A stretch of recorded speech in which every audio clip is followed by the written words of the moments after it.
ಒಂದು ನದಿಯ ತೀರದಲ್ಲಿ ಜಾಮೂನು ಮರದ ಮೇಲೆ ಒಂದು ಬುದ್ಧಿವಂತ ಕೋತಿ ವಾಸಿಸುತ್ತಿತ್ತು. ಅದು ಪ್ರತಿದಿನ ಸಿಹಿ ಹಣ್ಣುಗಳನ್ನು ತಿನ್ನುತ್ತಿತ್ತು. ನದಿಯೊಳಗೆ ಒಂದು ಮೊಸಳೆ ವಾಸಿಸುತ್ತಿತ್ತು.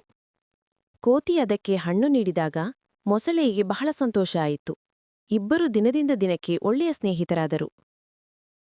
ಒಂದು ದಿನ ಮೊಸಳೆಯ ಹೆಂಡತಿ ಹೇಳಿತು, ಈ ಕೋತಿ ಇಷ್ಟು ಸಿಹಿಹಣ್ಣು ತಿಂದುಕೊಳ್ಳುತ್ತಿದೆಯಾದರೆ ಅದರ ಹೃದಯ ಇನ್ನೂ ಸಿಹಿಯಾಗಿರಬೇಕು. ಅದನ್ನು ನನಗೆ ತಂದುಕೊಡು. ಮೊಸಳೆ ದುಃಖದಿಂದಲೇಯಾದರೂ ಕೋತಿಯನ್ನು ಬೆನ್ನಿನ ಮೇಲೆ ಕೂರಿಸಿಕೊಂಡು ನದಿಯ ಮಧ್ಯಕ್ಕೆ ತಲುಪಿತು ಮತ್ತು ತನ್ನ ನಿಜವಾದ ಉದ್ದೇಶವನ್ನು ಹೇಳಿತು. ಕೋತಿ ಭಯಪಡುವುದಿಲ್ಲ, ಬುದ್ಧಿವಂತಿಕೆಯಿಂದ ಹೇಳಿತು, ನನ್ನ ಹೃದಯವನ್ನು ನಾನು ಮರದ ಮೇಲೆ ಬಿಟ್ಟು ಬಂದಿದ್ದೇನೆ, ಮೊದಲು ಮರದ ಬಳಿಗೆ ಹೋಗೋಣ. ಮೊಸಳೆ ಅದನ್ನು ನಂಬಿತು. ಮರದ ಬಳಿ ಬಂದ ತಕ್ಷಣ ಕೋತಿ ಮರಕ್ಕೆ ಹಾರಿ ಹೇಳಿತು, ನಿನ್ನಂತಹ ಮೋಸಗಾರನ ಮೇಲೆ ಅಂಧವಾಗಿ ನಂಬಿಕೆಯಿಡಬಾರದು.